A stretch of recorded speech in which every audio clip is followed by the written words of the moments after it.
ayah dengan umi. Hai berdoa sayang diri dalam.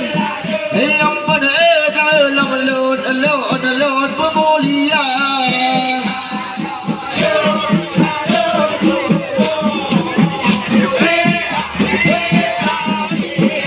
Ampun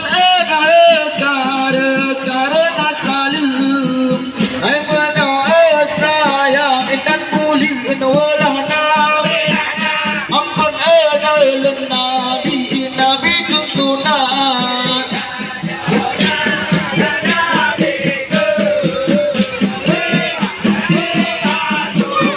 Kerajaan jaro tamuman.